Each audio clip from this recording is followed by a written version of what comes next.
Hay un síndrome que es muy conocido dentro de los educadores, no sé, lo han mencionado, que es el síndrome de la colita, ¿sí?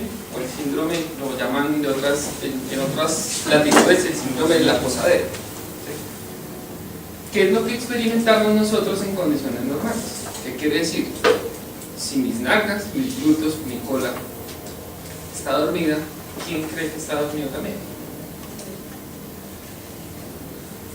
El cerebro, ¿cierto? Eso es lo que nosotros experimentamos inconscientemente y nuestros chicos lo están experimentando todo el tiempo, ¿sí? ¿Ustedes en qué condición están en este momento? ¿Ah? Bien. Con la colita dormida, ¿cierto?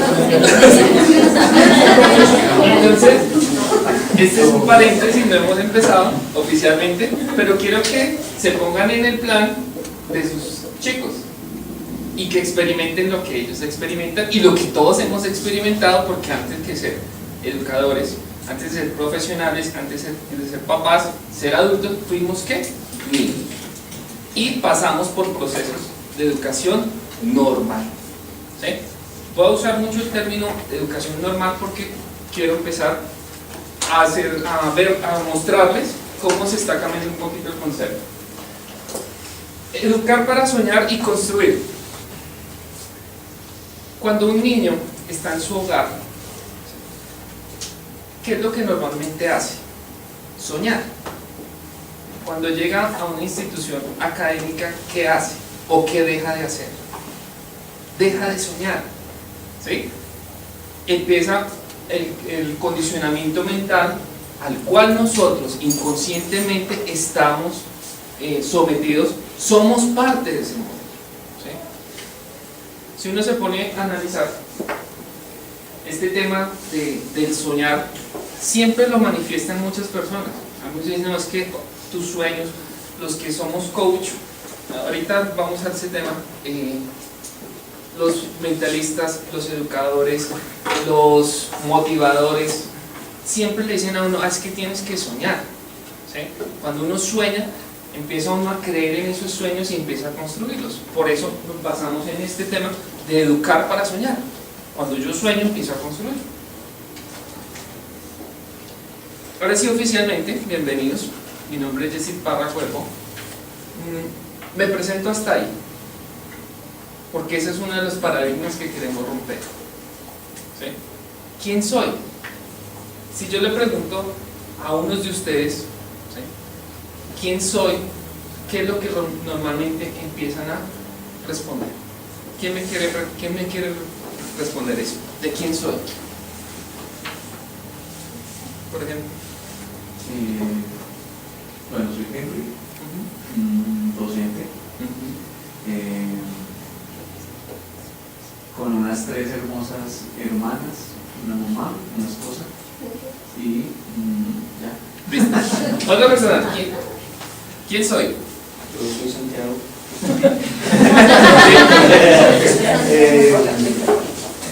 Pues nada, pues para mí es muy difícil, pues.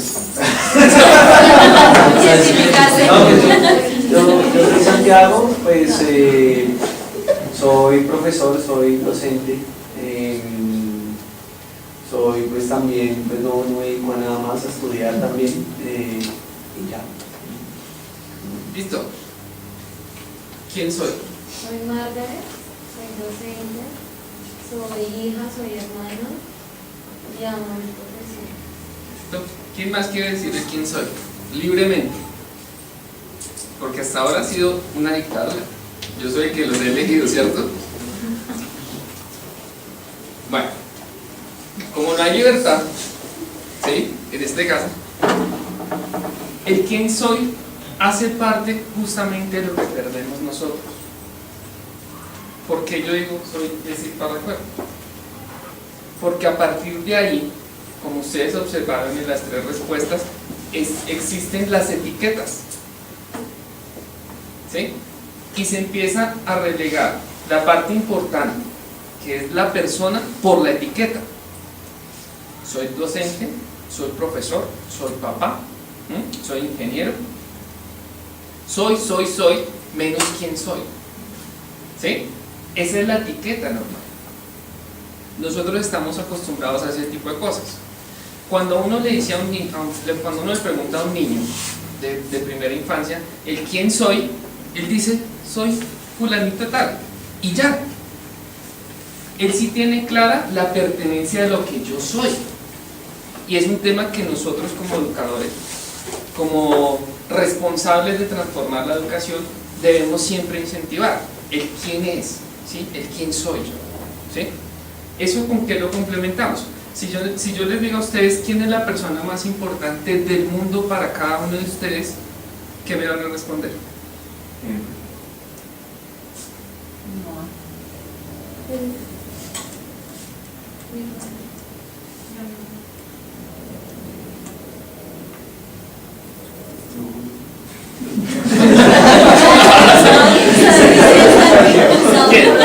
¿Quién es la persona más importante del mundo? Mi familia. En este pequeño sondeo fueron 6 respuestas. Puedo decir que es un buen margen porque la muestra es pequeña. Vamos a hacer como hacen las encuestas, ¿sí? Voy a extrapolar el resultado. El 60% me respondieron personas diferentes. ¿Y yo qué? La persona más importante del mundo, sin ser egoísta, ¿quién debería ser? Yo. Nosotros atribuimos la importancia o las acciones normales a otras personas o a otras situaciones diferentes a la mía. Nosotros nos olvidamos de nosotros. ¿Sí? ¿A qué nos lleva eso? Hoy, ¿cómo son los modelos tradicionales de educación? No quiero ser concluyente ni son cosas de soporte científico, sino son estudios que se han hecho a través de diferentes asociaciones enfocadas al tema de educación. Entonces, por ejemplo, cuando a un niño le pregunto, cuando un niño tiene inquietudes, en su gran mayoría responde de esta manera.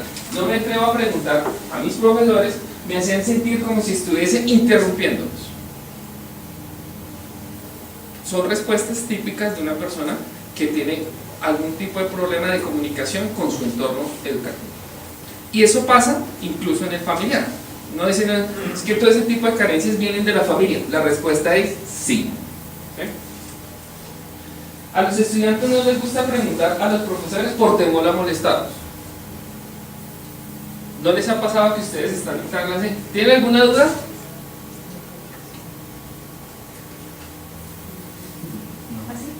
Así. ¿Cierto? Esas son las cosas que nosotros tenemos grabadas en nuestro subconsciente, ¿sí? Nuestro hipotálamo es demasiado agresivo en ese tipo de cosas. Nosotros nos vamos formando de esa manera.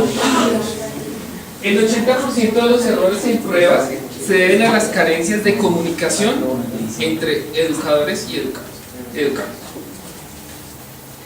Y si nosotros no somos realistas, no solamente estamos hablando de los errores en las pruebas de educación, vamos a ver en los temas de la comunicación de hoy en día entre padres e hijos, y entre hijos y padres, ¿sí? Porque a veces los padres creemos que nos comunicamos bien con nuestros hijos y la realidad es que no.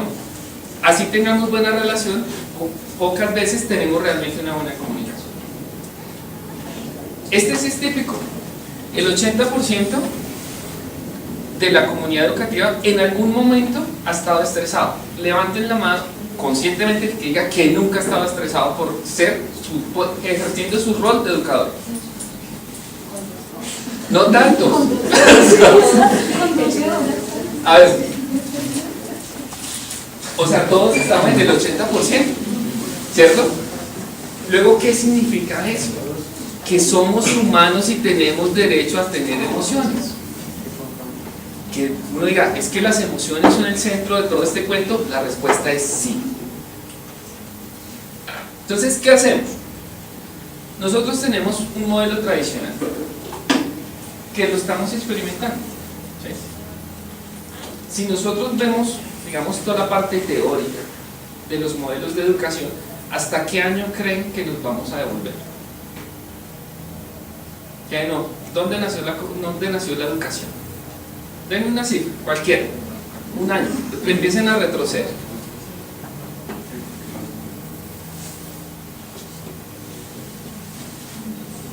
¿Cuánto? Una cifra. ¿Hasta cuándo? ¿Nunca se han preguntado eso? ¿Cuándo empezó el proceso de educación? Una cifra. ¿Hace 1000 años? 500 años. Desde el origen de la humanidad. Ahí está la respuesta. ¿Y saben cómo educaban en ese momento?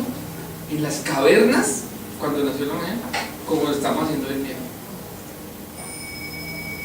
Todo ha evolucionado, menos los mecanismos de educación. Increíble, ¿no? ¿Por qué? Porque básicamente los grandes líderes de esa época en las cavernas sentaban a sus tribus y les comentaban cómo cazar, ¿sí? Empezar a usar los instrumentos a medida que fue evolucionando la raza humana, empezaron a mover, pero el modelo era exactamente igual. Y si ustedes observan, ¿dónde estamos? En un cuadrado, estamos en una caverna en este momento. Y tenemos una persona acá que nos está contando que venimos desde allá. Es la única, entre comillas, el único modelo que no ha evolucionado. Seguimos trabajando igual. Que sea bueno, que sea malo, no lo sé. ¿Sí? Es un tema de cuestionamiento. Lean qué dice ahí.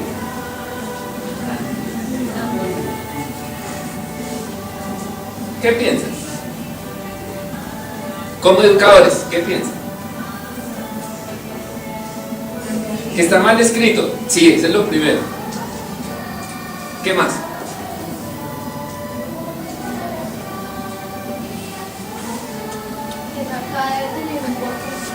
Que la acaba de tener un porqué, ¿ok? ¿Qué más? Que así esté mal escrito, pues nos transmite la idea de cambio. Sí, o sea, está mal escrito, pero pues sé que hay que hacer cambio. Lo asocio con la idea de cambio, ¿cierto? Si yo pongo la palabra cambio bien escrita, exactamente, ese es el tema. Cuando a uno le dicen, es que usted debe cambiar, ¿qué significa? Ver la palabra como se escribe o tener un verdadero significado de lo que yo quiero hacer. ¿Sí? Ustedes han escuchado una frase tan ilógica, entre comillas, que le dicen, no, es que mi vida dio una vuelta de 360 grados. ¿Dónde volví? O sea, ¿dónde volví? Y voy a volver a cambiar. Estoy dando una vuelta de 360 grados en mi vida. Volviendo a lo mismo. ¿Qué cambio tengo? Ese es el secreto de este tema. Busquemos realmente el cambio, ¿sí? Pero el cambio no está en querer hacer las cosas diferentes, sino en buscar la mejor forma de hacer las cosas. Hay un dicho muy fuerte y quiero que se lo lleven como la primera herramienta: es siempre hay una mejor forma de hacer las cosas, ¿sí? Lo cual no quiere decir que lo que yo hago esté mal, ¿sí? No se puede confundir eso. Siempre hay una mejor forma, siempre hay formas más eficientes o formas más eficaces de hacer las cosas. Yo les mencioné a ustedes el tema del yo soy. Cuando nosotros tenemos etiquetas, normalmente nos condicionan por esas etiquetas, ¿sí? O somos el profesor, somos el instructor, somos el miss, somos el teacher, somos el... En mi caso, pues digamos, cuando yo estudiaba, por ser paréntesis, yo estudié acá, pues ya digamos mis profesores eran Alberto, Luis Eduardo, entonces yo decía ligeramente atrás, ¿no? Estamos hablando de 25 años, pero era más ese tipo de camaradería, ¿sí? Y en el tema de respeto, aunque no tuvieran una etiqueta. Bueno, Don Leopoldo era Don Leopoldo, ¿sí? Y no era porque tocara decirle así, sino porque esa etiqueta del don se lo había ganado realmente con respeto, por enseñarnos el tema de la caballerosidad y demás. Entonces es chévere ese tema. Pero hay otras etiquetas que nosotros imponemos, ¿sí? ¿Quién prestó servicio militar, por ejemplo?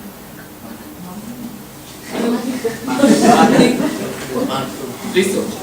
¿Cuál fue la primera impresión cuando lean? Es que tienen que decirle a todos mi. Maluco, ¿cierto? ¿Sí? Y hay conductas heredadas que a la población civil, a los que no prestamos servicio, a veces también nos absorbe ese tipo de cosas. ¿Sí? Uno trata de salirse, ¿sí? Pero son etiquetas que socialmente nos condicionan. Por ejemplo, ¿quién no ha escuchado la frase de que a los abogados hay que decirles doctor? ¿Sí? O a los políticos hay que decirles doctor. Son etiquetas que socialmente nosotros tenemos. Entonces la idea es que primero romper las etiquetas. Concentrémonos siempre en el ser, en el yo soy, porque ahí es donde está el secreto de esto. Nosotros hablamos que los modelos tradicionales de educación primero se guiaban por esto, ¿cierto? Que la pedagogía nos permitía a nosotros transferir conocimiento de lo que yo había adquirido a lo largo de mi vida, de lo que adquirí dentro de la formación, y me generaba de alguna forma un modelo de comunicación o de transferencia de ese conocimiento a los niños, ¿sí? El primer modelo de pedagogía, ¿dónde está? En la casa, ¿sí? Cuando uno dice agugú, ¿sí? Ahí uno está haciendo la primera transferencia de conocimiento. ¿Qué es lo que normalmente dicen los bebés cuando empiezan a balbucear? Lo que nosotros le estamos transfiriendo, ¿cierto? Cuando nosotros ya empezamos a verlos un poco más grandes, que nosotros decimos a mamá, ¿sí? Papá, y ni hablar cuando son las abuelas, ¿cierto? Y después estamos diciendo que nuestros bebés, ay, pero es que no, nada que quiere hablar bien, a toda hora consentido. Y llegan acá donde los profesores, profe, sí, yo necesito que... Y uno dice, perdón la expresión, uy, qué chido tan consentido. ¿Dónde fue el origen de esa situación? En el proceso, justamente, en la pedagogía que se aplicó para empezar a generar modelos de educación. Ellos son una esponjita, absorben absolutamente todo. El tema del comportamiento y el tema de la adopción de rutinas de comunicación depende de lo que nosotros hagamos. Después evolucionó un poco hacia el tema de la psicología educativa. Hoy en día muchas instituciones tienen el modelo de educación, de psicología educativa, lo cual es fabuloso, hago la aclaración, ¿sí? Porque empezaron a entender que aparte que llegaban los chicos aquí a aprender, que había buena pedagogía, que teníamos excelentes profesores, había carencias en algo que impedían que el proceso normal de educación fluyera. ¿Y cómo es el proceso de educación normal que fluye? Vienen, adquieren conocimientos, se les califica y ya. Ese es el mecanismo normal de permitir o de evaluar tradicionalmente que la comunicación es efectiva entre el docente y el alumno. En alguna oportunidad, yo recuerdo estaba en la universidad, un profesor nos hizo una evaluación, todos lo perdimos. Entonces el profesor, con toda la autoridad del mundo, nos dijo: es que todos ustedes son malos. Entonces sí, todos somos malos porque todos perdimos la evaluación. Y con la propiedad del mundo, todavía estoy asombrado de que lo hice, me paré y le dije: qué pena, profesor, ¿no se le ha ocurrido pensar que no es que todos seamos malos, sino que usted es el malo y no fue capaz de enseñarnos?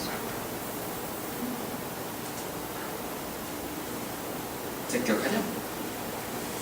¿Por qué? Porque los mecanismos de evaluación siempre permiten, ¿sí? O siempre, perdón, no permiten, sino siempre condicionan al verdadero conocimiento a un sistema de evaluación que está completamente precario. Y no es culpa de los educadores, es el modelo de educación, ¿sí? Porque a veces uno le dice: es que las calificaciones son subjetivas. Díganme si ustedes en alguna oportunidad de su proceso educativo no sintieron frustración donde dijeron: me esforcé al 100% para sacarme un 5 y me pusieron 2, o me pusieron 3, o me pusieron 3.5, o me pusieron 3.4. ¿Bajo qué óptica se evaluó mi esfuerzo y lo que yo consideré que obtuve el 100% de lo que yo quería, que era el conocimiento. Ese es el trabajo de ustedes. Evaluar bajo unos parámetros, ¿sí? Que estén bien, es un tema a debatir, ¿cierto? Bueno, ahora, ¿dónde nace aquí todo este tema? Yo les mencioné el tema primero de la pedagogía, lo estamos hablando de los procesos de aprendizaje. Luego está el tema de la psicología educativa, que entonces ya miró el tema de las conductas, los entornos, entonces ya vienen a evaluar que es que el chico de pronto tiene déficit de atención, o de pronto tiene problemas familiares, tiene problemas de comunicación y no aprende, ¿sí? O que aprende mucho, que es muy pilo pero es insoportable. También nos pasa, yo era así, ¿sí? Y básicamente había problemas de conducta. Entonces hoy en día hablan mucho de los déficits de atención, de la hiperactividad, de la generación de entornos sanos, de entornos ambientes diferentes, el tema de promoción de las artes y todo ese tipo de cosas que básicamente vienen de acá, de analizar las conductas. Tú eres experta en eso, ¿cierto?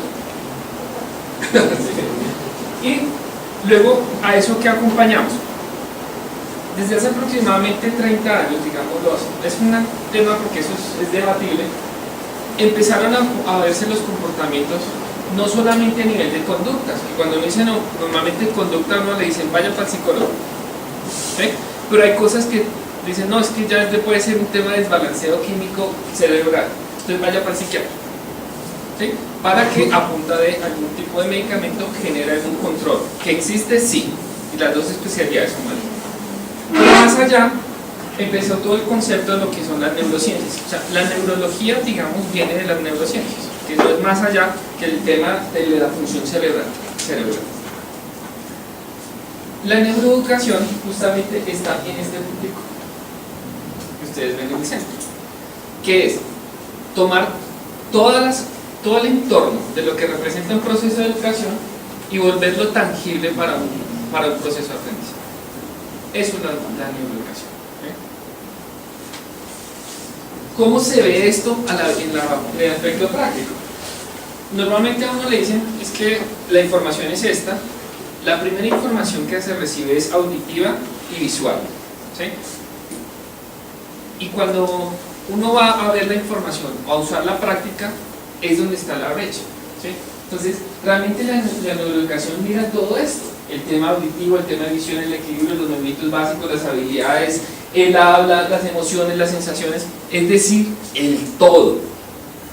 Ahora, ¿cómo funciona este tema dentro del modelo educativo? Uno dice, bueno, pero he escuchado esto tantas veces y tantas veces y tantas veces, pero ¿cómo lo hago?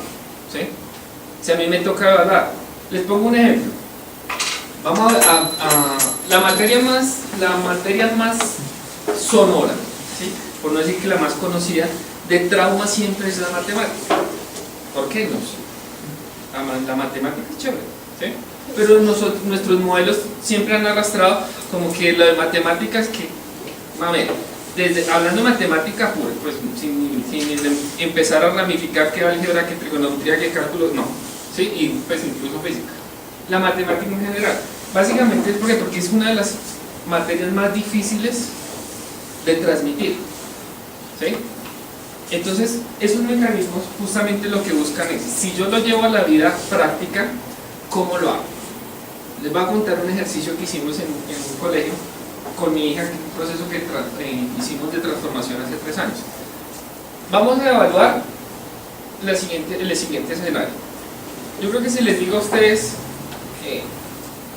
escriban 3/4, todos lo sabemos hacer, ¿sí? 3/4. Si les digo suma de fraccionarios, 3/4 más 5/8, lo hacen, porque son mecanismos normales. Hicimos esa evaluación y lo hicimos en los grados inferiores y en los superiores. Todos sacaron buena nota. Es un ejercicio práctico, ¿sí? Después, ¿qué hicimos? Pusimos una torta, ¿sí? Y le dijimos a un niño, pusimos 2 tortas. Le dijimos a un niño, muéstrame con las tortas de cumpleaños 5/8. Y adivinen qué pasó. ¿Qué creen que pasó? pasaron. No sabían cómo. Luego, ¿cuál fue la conclusión? Tenían el conocimiento, tenían la teoría, pero la realidad es que no había sabiduría, ¿sí? La sabiduría, lo que hace grande, digamos, a esa palabra, es que los conocimientos, ¿cómo los aplico yo a la vida real? Y eso nos pasó, no sabían cómo hacerlo. Ya, el tema de que la buena evaluación nos decía que estaban bien educados, ¿sí? Tenían conocimiento, se pasó a la práctica, a la parte práctica, y resulta que no. Y ese es el mecanismo tradicional. Entonces, cuando yo combino eso, cuando combino todas las habilidades, empiezo a producir. Entonces yo ya empiezo a ver el mundo de diferente forma, que es el objetivo. Ahora, cuando nosotros hablamos de procesos de comunicación o necesidades, primero, les pregunto, ¿es una necesidad o es un proceso de la comunicación? ¿O es las dos? O el famoso depende. La respuesta es clara, depende, ¿sí? Pero que, o sea, el pero acá, aunque no debería usarlo, el pero es que la comunicación se volvió un proceso ajeno a la necesidad. ¿La necesidad cuál es? Transmitir lo que yo quiero a otra persona, ¿sí? Nosotros tenemos claros, cuando nos enseñaron el famoso modelo de los medios de comunicación, cuando nos empezaron a hablar de eso, estoy hablando de historia patria, pero aún no aplica, siempre nos hablaron que para toda comunicación había un emisor y la respuesta de ustedes es del hipotálamo, ¿sí? Esa es una parte chévere. Esas son cosas, conductas que se han heredado, frases que se han heredado, que ustedes no la pensaron. Dígame quién la pensó. Porque respondieron todos al tiempo, ¿sí? Eso es lo que hace la neurociencia, aprovecharse de ese tipo de cosas. Hay un elemento muchísimo más importante que es el mensaje, ¿sí? Yo puedo tener el mejor emisor, el mejor receptor y no se entiende. ¿Me hago entender? Si el mensaje no es claro, si el mensaje no está codificado de forma adecuada, así los dos elementos sean muy buenos, el mensaje nunca va a llegar. Entonces, este tema, lo primero son mejorar el tema de las interacciones. No hablemos de la comunicación, ¿sí? Les pongo un ejemplo. Si un chico llega de esta manera, sin comunicar,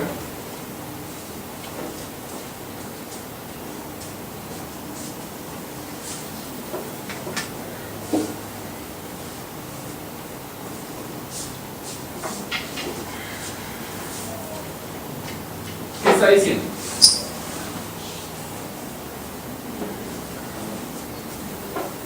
¿Estoy hablando? Estoy comunicando.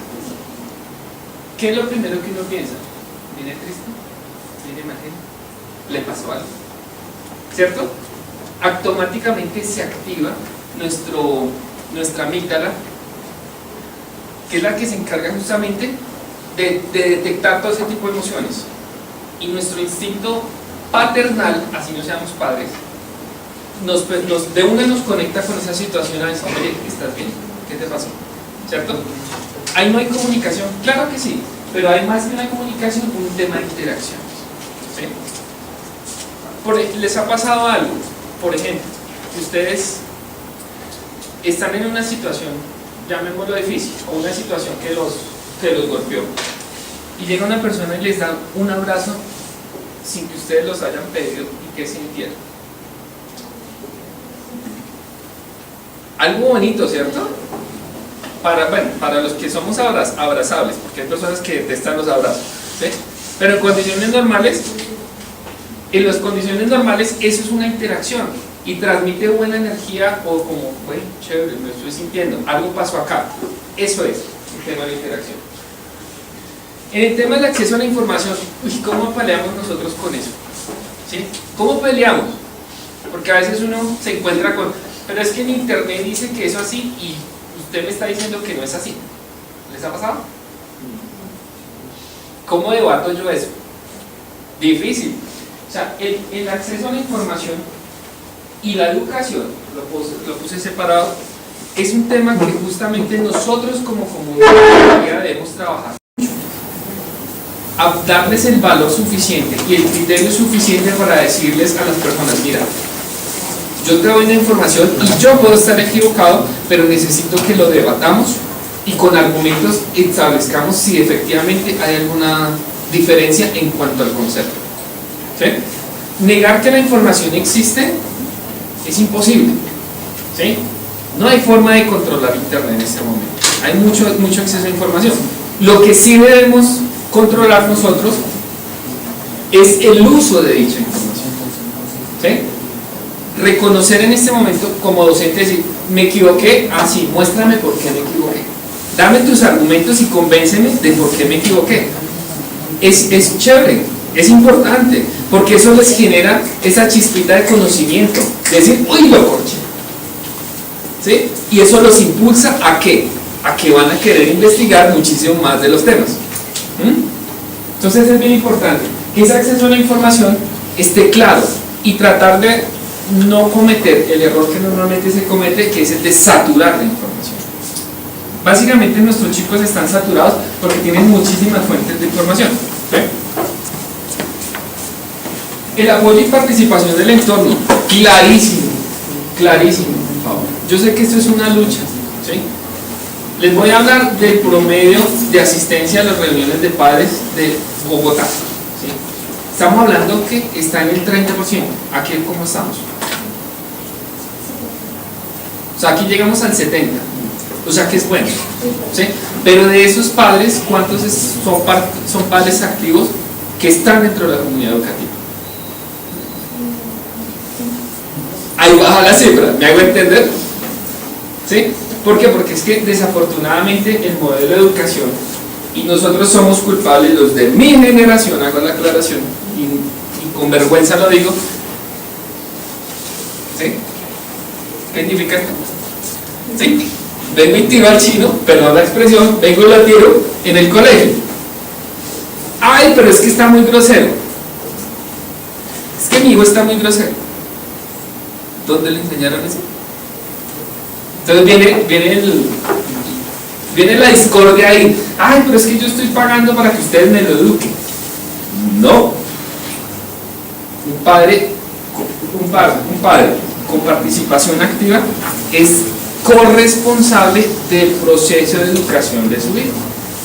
Ese es el deber ser, y esto buscamos. Entonces no solamente es decir que la culpa es de los educadores o la culpa es de los niños, no.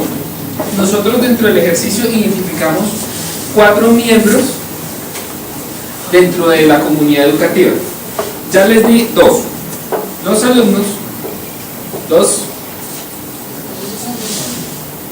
los padres. ¿Quiénes? A ver, los otros 2, ¿cuáles eran? Los maestros. ¿Y el otro? Ya estaba, es el primero. ¿Quién será el cuarto? Los compañeros. Los compañeros, está dentro de los mismos chicos. Exactamente. La parte directiva o administrativa de los planteles. ¿Sí? Con esos 4 elementos es que se debe trabajar un modelo de transformación de educación. Si yo como profesor tengo toda la buena intención, pero mis otros 3 elementos no lo aceptan, es decir que tengo un 25% de posibilidad de éxito, o mejor, un 75% de rotundo fracaso. Entonces tenemos que enfocarnos en eso. El tema de los ambientes armoniosos, claramente todo el mundo lo dice. Todo el mundo lo dice, pero ¿qué es un ambiente armonioso? ¿Qué es un buen ambiente educativo? ¿Qué me quiere decir? Eso lo han escuchado muchas veces. ¿Qué puede ser? ¿O qué creen que sea? ¿O qué han escuchado? Que sea un ambiente armonioso, o un ambiente agradable, o un buen ambiente. ¿Que me da seguridad? ¿Qué más? Que sea cómodo para los estudiantes. Que sea cómodo, ¿sí? Emocionalmente sea estable. Participación, Que emocionalmente sea estable. que sea estable, amplio, iluminado. O sea, todas las condiciones físicas, digamos, estarían ¿Qué más? Por allá atrás, ¿quién no ha participado?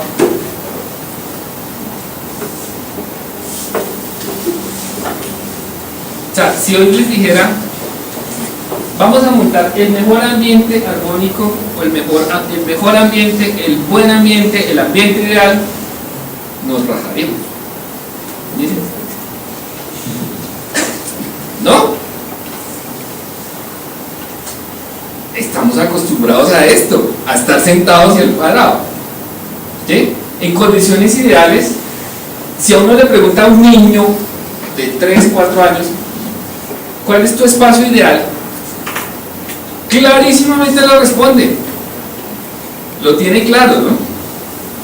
Y nosotros, ¿por qué no? Porque ya nos volvemos parte del proceso del modelo y nos acostumbramos al famoso toco.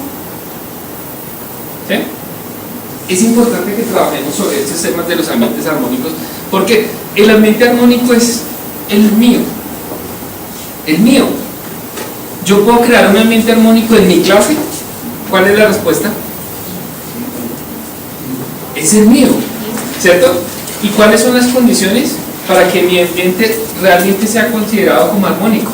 Porque mis alumnos llegan emocionados, ¿sí? Llegan con esa sed de estar aquí conmigo. Uy, qué profesor tan chévere, qué clase tan chévere, adquirí buenos conocimientos, ¿sí? Ese es el ambiente armónico. Que uno diga, hoy trabajemos en el piso. ¿Cómo? Sí, quitemos los puestos. Hoy vamos a trabajar en el piso. ¿Cuántos han hecho eso alguna vez? ¿Cuál fue la experiencia? Primero, la sorpresa de los estudiantes. Sorpresa, perfecto. 2,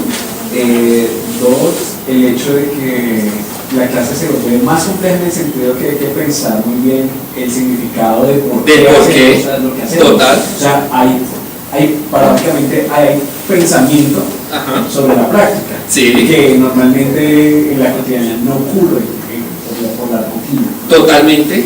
Y los resultados son diferentes porque, digamos, los estudiantes no llegan al nivel que uno esperaría, como lo tenía en la cabeza, pero logran dar pasos en otros procesos de autonomía, participación. Exactamente. Entonces miren que este es un buen ejemplo justamente de lo que busca la neuroeducación. Romper los paradigmas, ¿sí? Romper con los modelos tradicionales. Pero digamos que eso también es un poco, pienso yo, a veces debatible, porque un ambiente armonioso nunca existe en clase. De hecho, la educación también se basa en tener ambientes conflictivos, y eso es una oportunidad, sí, para precisamente generar reflexión, generar pensamiento. Entonces, claro, es que ya, te adelantaste un poquito, ¿sí? Es que el ambiente armonioso justamente, ¿qué busca? Que se faciliten las interacciones. Acuérdense en la primera. El que yo diga que un ambiente armonioso es lo ideal para mí, o que mi condición es así, hace que el ambiente no sea armonioso, ¿sí? El debate clarísimo, por favor, el debate es bueno. ¿Qué les dije yo ahorita con el tema de que yo como educador reconozca, me equivoqué, pero dame tus argumentos para saber que sí, efectivamente me equivoqué? ¿Qué estoy haciendo ahí? Generando el debate, generando la parte de conducta interesante que nos permite a nosotros mostrar resultados, ¿sí? Eso es el ambiente armonioso, ¿sí? Y no el ambiente represivo. Te callas y hay que el tema. O esto es así, punto.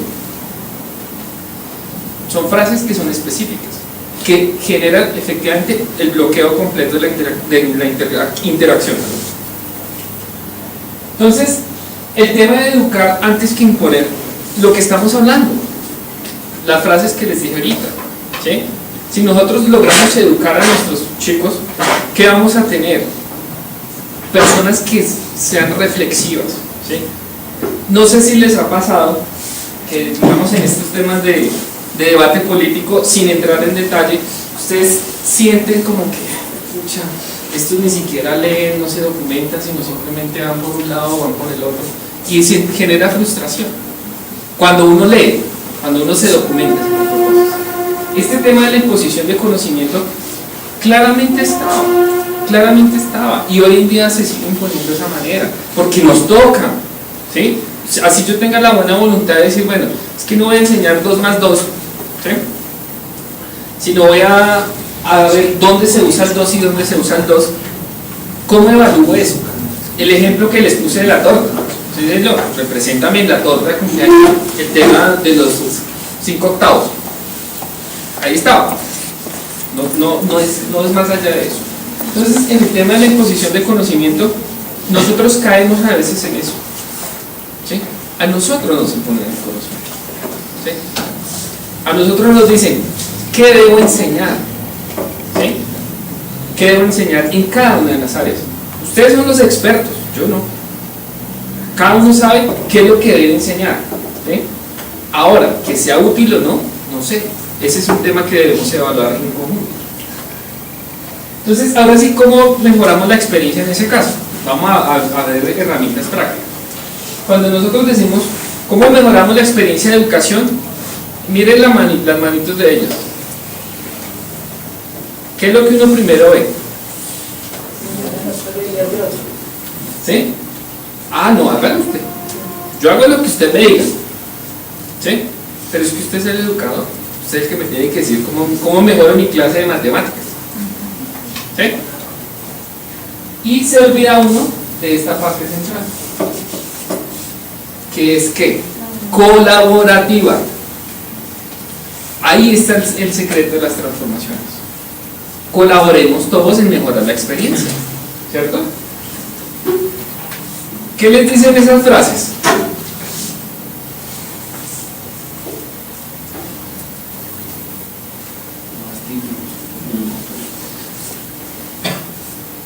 Si yo les pongo un ejemplo, eres un triunfador. Todos tienen algo en común. Lo estoy mirando desde mi óptica, ¿cierto? Eres un triunfador, ¿para quién? ¿Para quién eres un triunfador? ¿Para mí? A uno le dice, no, pero es que eso toca estimularle a los niños que sean triunfadores, que sean los mejores, basados en la óptica de quién. ¿Me hago entender? Por eso toma importancia el quién soy, ¿sí? Y aquí sí viene una frase muy típica, y es que para ser mejor, ¿a quién debo superar? A mí mismo cada día. Mi punto de referencia, ¿quién debería ser? Yo. A nosotros a veces nos ponen, cuando está participando en unas conferencias donde dicen a uno, no, pero es que si esta persona que no tiene pies es perfecta, muere de la felicidad, y usted que tiene pies no, ¿qué están haciendo? Me están generando un modelo contradictorio a lo que realmente yo siempre debo superarme a mí mismo, ¿sí? El que yo diga soy el mejor es porque yo me sienta mejor, ¿sí? Aquí voy a usar una frase que uso con mis hijas, pues, la usé porque éramos cuando estaban más chiquitas, y yo les decía, siempre da el 100% de tu capacidad. Si tu resultado no es el que tú esperabas, ten la tranquilidad que ese 100% te va a garantizar que adquiriste el conocimiento y te vas a querer superar después. ¿Por qué? Porque es que a nosotros nos condicionan a los resultados, ¿cierto? Les pongo otro ejemplo. A uno cuando dice, no, es que yo soy un superatleta, soy el mejor del colegio, ¿sí? Se lo llevan a los intercolegiados y quedó de últimas. ¿Qué pasa con esa persona? Una, o abandona el atletismo, pasa. Dos, el bullying tan terrible que le hacemos nosotros como compañeros. Uy, qué oso, usted quedó de últimas. ¿Y dónde quedó el valor de que yo era el mejor atleta? ¿Por qué? Porque es que a nosotros nos condicionan siempre a otros factores, a otras personas.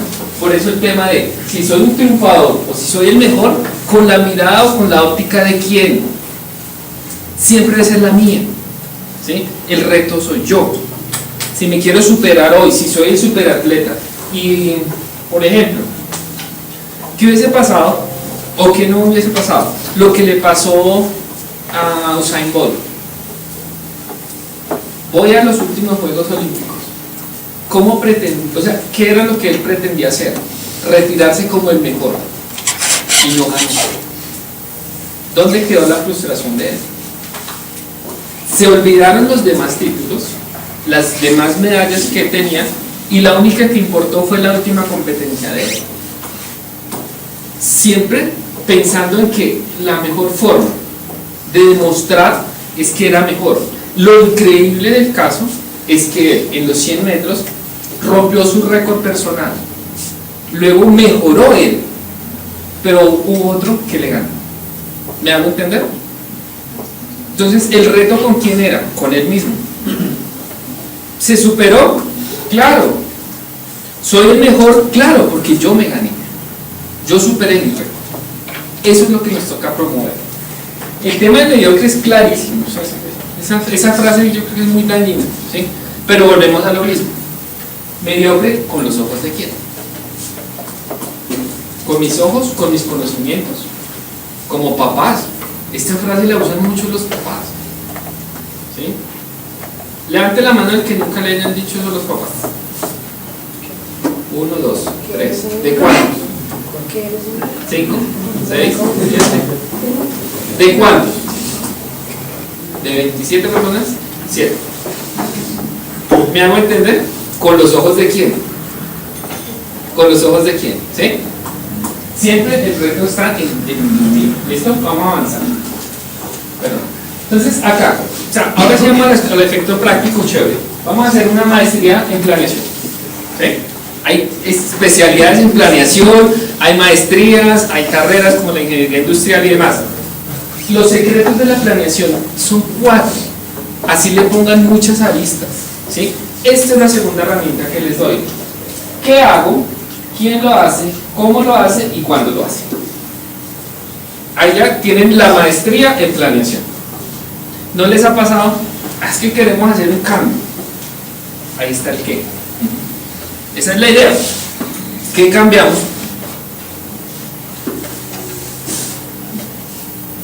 Los 360 grados. Entonces, el qué es lo importante, ¿cierto? ¿Qué quiero hacer? Si ustedes les dicen a los chicos, vamos a trabajar en equipo, vamos a enseñarles a los chicos a hacer planeación, vamos a trabajar en grupos, vamos a pararle que despierta el salón, ¿cierto? Por ejemplo, en este momento, pónganse de pie. Ya parejas, por favor. Parejas ahí rápidas. Ya está todo. ¿Quién se quedó sin pareja? ¿Quién se quedó sin pareja? ¿Todos tienen pareja? Entonces,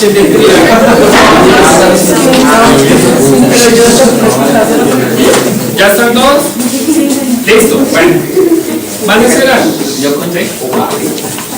Mi hijo me va a acompañar. ¿Cuántos hombros tienen en la pareja? 4. Entonces van a mirarse.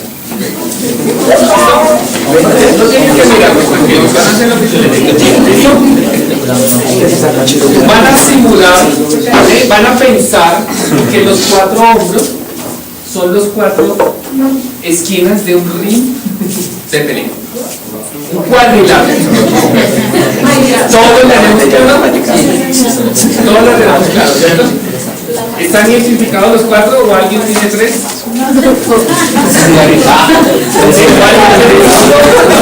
Ok. Listo. Ahora, con su mano derecha, ¿listo? Las dos derechas. La otra derecha no las que... Las dos derechas, únanlas por favor. ¿Listo? Ya. La primera decisión que van a tomar, ¿quién es A y quién es B?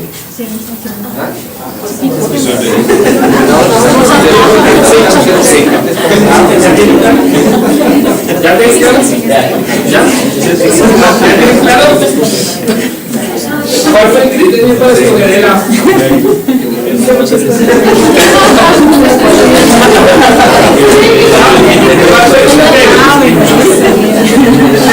¿Cuál fue el primer criterio para escoger A? Todos se sintieron conformes con ser el A o ser el B. Entonces, listo. Ahí está la primera disertación. Por condiciones normales, uno quiere ser el A. Y el que es así, dice, yo soy el A.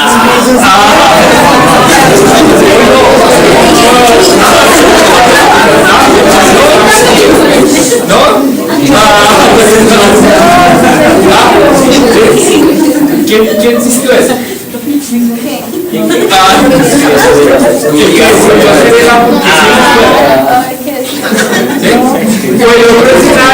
El otro escenario, si yo soy relativamente pasivo, entre comillas, no tú eres el ancho, no tú.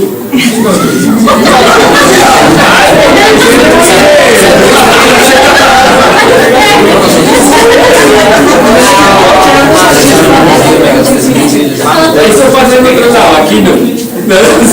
¿Listo? Bueno, entonces ahora el siguiente ejercicio. Ahí vamos dos cosas que han aprendido ahorita. Ya les complemento. Van a pensar, cada uno, ojo, atentos, mirándose a los ojos. Tienen que mirarse a los ojos. Listo. A la cuenta de 3, hago la aclaración. Van a pensar, sin hablar, cada uno va a pensar en una esquina del cuadrilátero.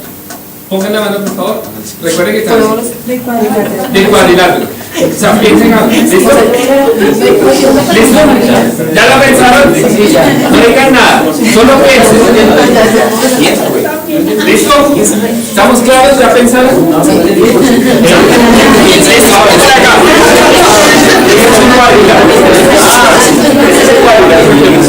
¿Listo? Cada uno tiene que pensar en una esquina del cuadrilátero. ¿Listo? ¿Ya la pensaron? ¿Ya pensaron?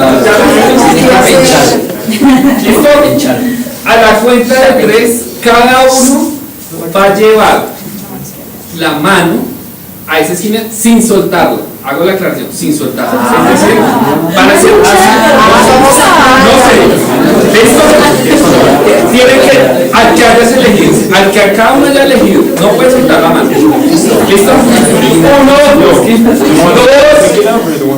vamos en 2, 3.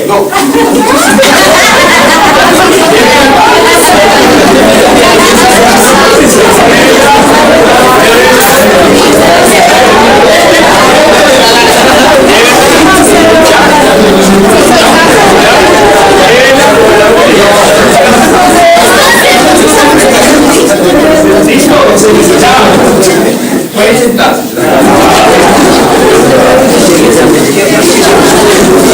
Este ejercicio que acabamos de hacer es una de las algunos estaban dormidos y los saqué. Eso no pueden hacer cosas. ¿Cuál es el objetivo de esto? Lo primero, el proceso de selección siempre es una competencia. ¿Sí? Inconscientemente. El que es líder dice, yo quiero ser grande. ¿Sí? El que es pasivo, no, yo quiero, no, yo, pero termina, no, está bien, yo soy el B. ¿Sí? Cuando se encuentran dos líderes es muy chévere. Porque empiezan a debatirse, bueno, cara y sello. ¿Cierto? Como cuando uno juega fútbol. Cuando uno dice, no, es que Juan y Pepe no pueden estar en el mismo equipo. Entonces empieza uno, listo, ¿cómo seleccionamos a la gente? ¿Por cara y sello? ¿O pica y pala? ¿O diferentes mecanismos que usamos nosotros? ¿Cierto? Miren qué les pasó acá. Cuando yo les dije, seleccionen el A, yo estaba mirando el comportamiento de muchos. Por eso les dije, no, aquí no pasa, pasa en otro lado. Lo segundo, cuando les dije lo del cuadrilátero, ¿en qué actitud se pusieron? En un ring de boxeo, ¿cierto?